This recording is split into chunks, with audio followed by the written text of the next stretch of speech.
दोस्तों, मेरा नाम डॉक्टर अतीक है और मेरे YouTube चैनल पे आप लोग का बहुत स्वागत है। इस वीडियो में हम बात करने वाले हैं यूरिक एसिड के बारे में। यूरिक एसिड जो होती है हमारे बॉडी में जोड़ों में जाके जॉइंट पेन का सबब बनती है, या फिर अगर ये किडनी में एक जमा हो रही है तो फिर ये किडनी स्टोन भी बना सकती है। यूरिक एसिड की वजह से हमारे जोड़ों में दर्द होता है, सूजन आ जाती है और उठने बैठने में तकलीफ होती है। एड़ी में दर्द, घुटनों में दर्द, ये बहुत कॉमन है कि यूरिक एसिड आपका बढ़ गया हो। अगर आपको ये तमाम तकलीफ़ें हैं तो आपको चाहिए कि आप अपना यूरिक एसिड ज़रूर चेक कराएं कि आपका यूरिक एसिड कितना है। दोस्तों, वैसे तो यूरिक एसिड हमारे यूरिन के ज़रिए बाहर निकाली जाती है, लेकिन अगर किसी वजह से हमारे बॉडी से, हमारे जिस्म से यूरिक एसिड अगर बाहर नहीं निकल रही है तो फिर ये किसी सबब की वजह से हमारे जोड़ों में जाके जमा होने लगती है। जैसा कि आपको फ़ोटो में दिखाया जा रहा है, ये बारीक बारीक क्रिस्टल शक्ल के रहते हैं और ये हमारे जोड़ों की जो हड्डियां होती हैं, जहां पर दो हड्डियां आपस में मिलती हैं, वहां जाकर ये डिपॉजिट हो जाती है, जिसकी वजह से जब जोड़ मूवमेंट करते हैं, यानी जब हम अपने हाथ पैर को चलाते हैं तो वहाँ पर ये जाकर जाम कर देते हैं, जिसकी वजह से वहाँ पर दर्द होने लगता है। देखा जाए तो एक सादे ज़बान में ये कहा जाए, यूरिक एसिड हमारे जोड़ को जाके जाम कर देती है, जिसकी वजह से हमारे जोड़ों में दर्द होने लगता है, सूजन आ जाती है और वहाँ पे लाल हो जाता है। अगर बहुत पुराना हो गया है यूरिक एसिड की वजह से तो इतना ज़्यादा जमा हो जाते हैं कि वो हमारे हड्डियों को टेढ़ी कर देते हैं जॉइंट से। जैसा कि आपको फ़ोटो में देख रहे हैं, ये देखिए आप किस तरह हमारे जोड़ की हड्डियों में इस कदर जमा हो गए हैं कि उसकी वजह से हड्डियां आपस में नहीं मिल पा रही हैं और उनका पोजीशन बिल्कुल चेंज हो गया है।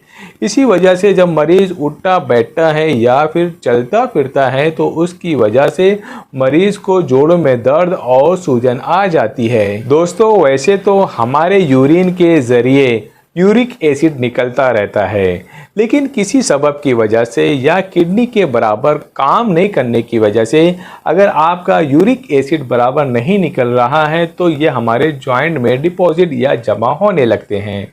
वैसे आम तौर पर फीमेल्स में जो लैब में उनका एक नॉर्मल रेंज होता है, फीमेल में जो होता है 2.5 से लेके 6 mg पर 100 ml तक होता है। इसी तरह मेल में जो होता है ये 3.5 से लेके 7 mg पर 100 ml पर माना जाता है। यानी अगर आदमी है तो उसमें 7 पॉइंट तक और औरत है तो उसमें 6 पॉइंट तक का यूरिक एसिड नॉर्मल माना जाता है। वैसे हमारे क्लिनिक पे या दवाखाने में ऐसा देखने को मिलता है कि जिनकी यूरिक एसिड 5 और 6 भी है उनको जॉइंट पेन होने लगता है। यूरिक एसिड एक ग्राफ की तरह होता है, कभी कभी ये हाई लेवल पे पहुंच जाता है या कभी कभी पानी ज़्यादा पीने से या डाइट करने में डायरेक्ट नीचे आ जाता है।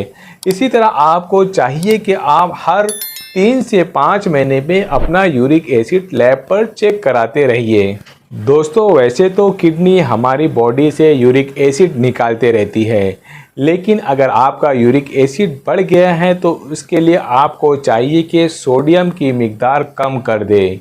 जैसा कि मैंने शुरू में ये बताया कि हमारी जो प्यूरिन होती है सोडियम से मिलके एक बॉन्ड बना लेती है, जिससे ये आसानी से जाके हमारे जोड़ों में चिपक जाती है और ये क्रिस्टल इतनी सख्ती से हमारे जॉइंट पे चिपक जाते हैं कि जिसकी वजह से हमारे जोड़ों में दर्द होने लगता है।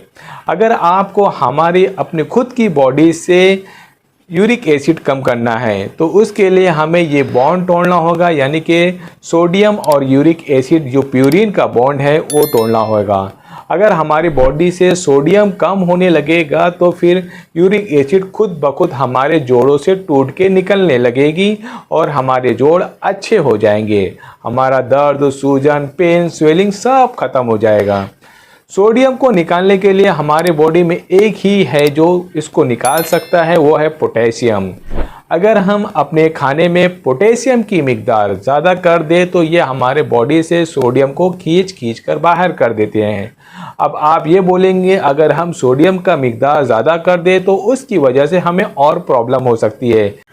लेकिन दोस्तों ऐसा बिल्कुल नहीं है। पोटेशियम की मिकदार ज़्यादा होने से ये हमारे यूरिन के ज़रिए बाहर निकल जाती है। अब पोटेशियम किस में ज़्यादा होते हैं? पोटेशियम ख़ास तौर से फ्रूट्स जो होते हैं यानी कि फल और मौसमी फल में बहुत ज़्यादा पोटेशियम पाए जाते हैं। पोटेशियम की मिकदार तमाम फ्रेश फ्रूट में बहुत ज़्यादा होती है। अगर आप ताज़ा फल और सब्जियां खाएंगे तो उसमें पोटेशियम की मिकदार बहुत ज़्यादा होती है। अगर आपको पोटेशियम की मिकदार ज़्यादा चाहिए तो फ्रेश फ्रूट खाइए। जैसा कि अगर मिसाल के तौर पर एक आप पाइनएप्पल खाते हैं, अगर 100 ग्राम आप पाइनएप्पल खाते हैं उस पे 0.1 मिलीग्राम जो होता है सोडियम होता है। लेकिन इसके बदले अगर आप पाइनएप्पल 100 ग्राम खाएंगे तो उसमें 104 मिलीग्राम जो होता है पोटेशियम होता है।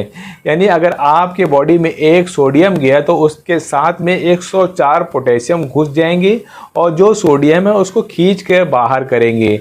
इसी तरह जिंजर जो होता है, अगर आप 100 मिलीग्राम खाएंगे तो उसमें सोडियम की मिकदार 13 होती है। लेकिन अदरक को आप 13 ग्राम खाने के बाद सोडियम जाएगा आपके बॉडी में, उसके साथ 415 मिलीग्राम जो होता है पोटेशियम चले जाता है। दोस्तों अदरक जो होता है हमारे बॉडी में पोटेशियम को इंसर्ट करने यानी दाखिल करने के लिए बहुत अच्छा होता है। दोस्तों अब बात आती है होम्योपैथी मेडिसिन के बारे में। होम्योपैथी मेडिसिन में R73 ड्रॉप जैसा कि आपको फोटो में दिखाया जा रहा है, इस दवा को आपको 1 कप पानी में 15 से 20 बूंद खाना खाने से पहले दिन में 3 बार लेना है। और जब आप खाना खा लेते हैं तो उसके आधे घंटे बाद आपको आर्टिका यूरियंस क्यू में, जैसा कि आपको फोटो में दिखाया जा रहा है, 10-10 बूंद 1 गिलास पानी में खाना खाने के 1 से 2 घंटे बाद दिन में 3 बार लेना है। अगर आपको जोड़े में दर्द है, बहुत ज़्यादा स्टिफनेस है, तो इसके लिए आपको काल्शिकम जो है बहुत बेहतरीन दवा है। इसको 30 पावर में सुबह में एक बार 2 से 3 कतरा अपनी ज़ुबान पे डालना है। लेकिन अगर आपके पैर के तलवे में दर्द होती है, उठने बैठने पे एड़ी में दर्द होती है और ये दर्द ऊपर आती है, तो ऐसी सूरत में आपको लेडम जो है 30 में दिन में 2 से 3 बार खाना खाने के बाद अपनी ज़ुबान में टपका लेना है। दोस्तों अगर आप चाहते हैं कि और ज़्यादा आराम हो तो आप अपने आप को ठंडे से बहुत बचाइए। अगर आप ठंडा पानी नहीं पिएंगे, ठंडे से दूर रहेंगे, ठंडे पानी से नहीं नहाएंगे तो यूरिक एसिड हमारी बॉडी में बहुत तेज़ी से बाहर निकलने लगती है। दोस्तों इसी तरह की नॉलेज के लिए और ज़्यादा इन्फॉर्मेशन के लिए आप मेरे YouTube चैनल को लाइक और सब्सक्राइब ज़रूर करिए।